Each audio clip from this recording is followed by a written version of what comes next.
اچھا اذلان، تم لائبہ، دوحہ اور ماہین کو لے کر جاؤ، امان تم عبدالرحیم کو لے کر گھر پہنچو، میں اور دائم 5 منٹ تک نکلتے ہیں۔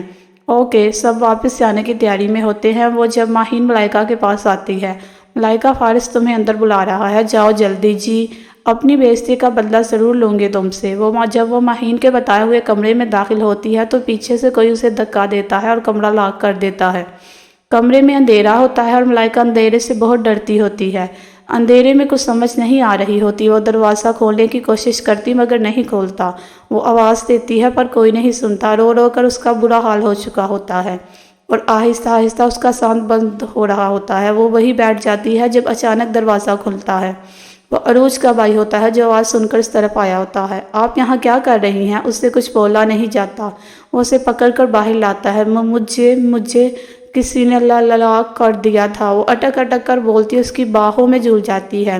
فارس اور دائم جو واپس سے آ رہے تھے، ملائکہ کو ایسی حالت میں دیکھ کر پریشانی سے اس کی طرف بڑھتے ہیں۔ لائبہ گاڑی کی کھڑکی سے باہر دیکھ رہی ہوتی ہے جب دوحہ کی آواز گاڑی میں گونجتی ہے۔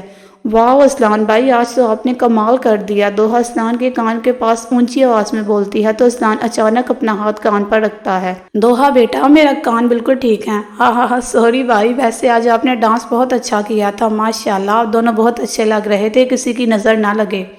دوحہ کی بات پر وہ پھر مسکرا کر اپنے ساتھ بیٹھی لائبہ کو دیکھتا ہے جو گاڑی سے باہر دیکھ رہی ہوتی ہے، مگر وہ بہت اچھے سے اذلان کی نظروں کی تپش اپنے اوپر محسوس کر رہی ہوتی ہے۔ بہت سخت ناراضگی چل رہی ہے۔ دوحہ کی بات پر لائبہ اس کو گور کر دیکھتی ہے۔ کس کی ناراضگی چل رہی ہے؟ ماہین پوچھتی ہے۔ کسی کی نہیں، اذلان سرو آواز میں کہتا ہے تو وہ خاموش ہو جاتی ہے۔ 5 منٹ بعد وہ ملک مینشن پہنچتے ہیں۔ دوحہ اور ماہین گھر کے اندر جا چکی ہوتی ہیں جبکہ اذلان گاڑی سے اترتی لائبہ کا ہاتھ پکڑ کر اپنی طرف کھینچتا ہے تو وہ سیدھا اس کے سینے سے آ کر لگتی ہے۔ وہ غصے سے اذلان کو دیکھتی ہے تو وہ مسکرا کر اس کے گرد اپنے ہاتھ باندھ کے اسے اپنے خمار میں لیتا ہے اور عقیدت سے اس کے ماتھے پر اپنے پیار کی مہر لگاتا ہے۔ اذلان کی لائبہ سے نظریں نہیں ہٹ رہی ہوتی۔ وہ مشکل سے اپنے بے لگام ہوتے جذبات پر بند باندھتا ہے۔ اذلان چھوڑو مجھے، کیوں؟ میرا تو دل کر رہا ہے سالار کے ساتھ ساتھ اپنا بھی نکاح کروا لوں اور تمہیں ڈائریکٹ اپنے روم میں لے جاؤں۔ اذلان لائبہ کی گردن میں اپنا چہرہ چھپاتے خمار آلود لہجے میں کہتا ہے۔ اذلان چھوڑو، کوئی دیکھ لے گا۔ اذلان اس کی طرف دیکھتا ہے جس کا چہرہ لال ٹماٹر ہوا ہوتا ہے۔ کب تک بھاگو گی جانم؟ کہتے ہوئے اس کا ہاتھ چھوڑتا ہے تو وہ بھاگ کر گاڑی سے اتر کر اندر جاتی ہے۔ اس کی حرکت پر گاڑی میں اذلان کا دلکش قہقہ گونجتا ہے اور وہ گاڑی سے اتر کر اندر کی جانب جاتا ہے۔ فارس اور دائم بھاگتے ہوئے ملائکہ کے پاس جاتے ہیں جو زین کی باہوں میں ہوتی ہے۔ دائم ملائکہ کے بے ہوش وجود کو اپنے باہوں میں لے کر سینے سے لگاتا ہے۔ گڑیا اٹھو، دائم پیار سے اس کے گال تھپتھپاتا ہے۔ ملائکہ بیٹا اٹھو، کیا ہوا ہے؟ فارس پیار سے اس کے سر پر ہاتھ رکھتے کہتا ہے۔ دائم غصے سے زین کی جانب دیکھتا ہے اور کچھ بولنے لگتا ہے جب فارس اس کو روکتا ہے۔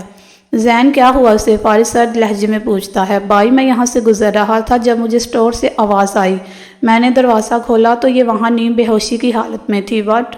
جی بھائی، پانی لے کر آؤ پلیز۔ زین پانی لے کر آتا ہے۔ فارس ملائکہ کے منہ پر پانی کی ہلکی ہلکی چھینٹیں مارتا ہے تو وہ ہوش میں آتی ہے۔ بھائی، اس کی ہلکی سی آواز سن کر ان کے جان میں جان آتی ہے۔ کیا ہوا تھا میری جان، بتاؤ مجھے۔ فارس اسے اپنے ساتھ لگاتا کہتا ہے تو وہ اس کے سینے سے لگ کر رونا شروع کر دیتی ہے جس سے دائم اور فارس پریشان ہو جاتے ہیں۔ گڑیا میری جان، کیوں رو رہی ہو؟ کیا ہوا تھا بتاؤ مجھے، میں اسے زندہ نہیں چھوڑوں گا۔ دائم پیار سے کہتا اس کے سر پہ ہاتھ پھیرتا آخر میں سخت لہجے میں کہتا ہے۔ ملائکہ جب کوئی جواب نہیں دیتی تو فارس دیکھتا ہے کہ وہ دوبارہ بے ہوش ہو چکی تھی۔ دائم گاڑی نکالو، ہاسپٹل لے کر جانا ہے اسے۔ جی بھائی، اور ہاں زین، یہ بات کسی کو پتہ نہ چلے۔ جی بھائی۔ فارس اپنے باہوں میں ملائکہ کو اٹھا کر گاڑی کی طرف جاتا ہے۔ ہاسپٹل پہنچ کر اسے ایمرجنسی وارڈ میں لے جاتے ہیں۔ وہ دونوں باہر پریشان کھڑے چکر لگا رہے تھے۔ دائم اذلان کو فون کر دو، ہم لیٹ ہو جائیں گے، گھر میں سب سنبھال لے۔ جی بھائی۔ دائم سائٹ پر جا کر کال کر کے واپس آتا ہے تو ڈاکٹر کو نکلتے دیکھ دونوں ڈاکٹر کی طرف بڑھتے ہیں۔ کیا ہوا ڈاکٹر، سب ٹھیک ہے؟ فارس پریشانی سے پوچھتا ہے۔ سٹریس لینے اور خوف کی وجہ سے بے ہوش ہوئی تھی۔ آپ ایسی کوئی بات نہ کریں جس سے وہ سٹریس لے، اور جن چیزوں سے وہ ڈرتی ہے ان سے دور رکھے۔ زیادہ سٹریس لینے کی وجہ سے نروس بریک ڈاؤن ہو سکتا ہے جن سے ان کی جان بھی جا سکتی ہے۔ آپ میرے کیبن میں آئیں، آپ کو میڈیسن کا بتا دیتا ہوں۔ جی، کون کر سکتا ہے یہ؟ فارس کہتا ہے۔ ماہین۔ دائم کو پورا یقین ہوتا ہے کہ یہ حرکت ماہین کی ہے۔ واٹ؟ تم اتنے یقین سے کیسے کہہ سکتے ہو؟ اس کے بعد دائم نے مہندی والا سارا واقعہ فارس کو سنایا۔ فارس اور دائم کو ماہین پر اتنا غصہ آیا تھا کہ اگر وہ ان کے سامنے ہوتی تو وہ اسے جان سے مار دیتے۔ اس کی وجہ سے ان کی بہن کی یہ حالت ہوتی تھی۔ وہ دونوں کمرے میں داخل ہوتے ہیں تو نظر سامنے لیٹی ملائکہ پر پڑتی ہے جو چھت کو گور رہی ہوتی ہے۔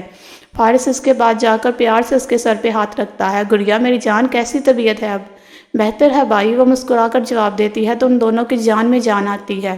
بھائی کی جان ڈرا دیا تھا تم نے، دائم اس کے گال کو پیار سے کھینچتے ہوئے کہتا ہے۔ بھائی مجھے گھر جانا ہے، چلتے ہیں بس یہ ٹرپ ختم ہو جائے، فارس کہتا ہے۔ نہیں بھائی مجھے اب بھی جانا ہے، وہ ضدی لہجے میں کہتی دونوں کو پریشان کر دیتی ہے۔ کیوں؟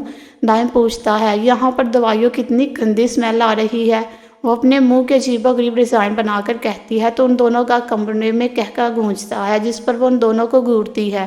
اچھا بابا سوری، ہم ابھی چلتے ہیں، فارس کے کہنے پر وہ ہلکا سا مسکراتی ہے۔ لائبہ کپڑے بدل کر باتھ روم سے باہر نکلتی ہے تو سامنے کھڑے اسلان پر نظر پڑتی ہے جو ہنستے ہوئے اسے دیکھ رہا ہوتا ہے۔ کیا مسئلہ ہے اسلان، کیوں میرے روم میں آئے ہو؟ لائبہ اسے دیکھ کر واپس جانے لگی ہوتی ہے تو اسلان اس کا ارادہ بانپ کر ایک ہی جوست میں اس تک پہنچ کر بازو سے پکڑ کر اپنی طرف کھینچتا ہے۔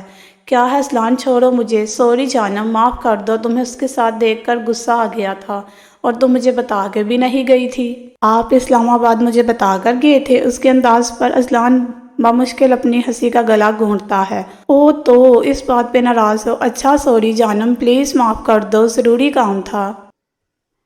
جی تو فرینڈ، کیسی لگی آج کی ایپیسوڈ؟ کمنٹ سیکشن میں ضرور بتائیے گا۔ پھر حاضر ہوں گے ناول کی نیکسٹ ایپیسوڈ کے ساتھ، تب تک کے لیے اجازت، اپنا خیال رکھیے گا، اللہ حافظ۔